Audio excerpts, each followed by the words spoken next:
So it is perfectly natural for your subconscious mind to bring your blood pressure down to 120/70 and keep the activities of your body functioning properly to keep your blood pressure at that wonderful level.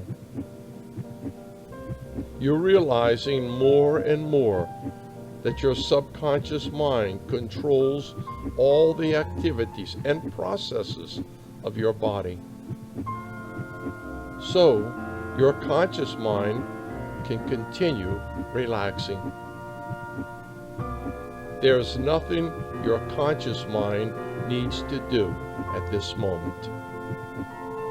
The subconscious part of your mind is receiving the suggestions that I'm telling you, and your subconscious mind is causing the suggestions that I'm telling you to begin working immediately and to continue working perfectly.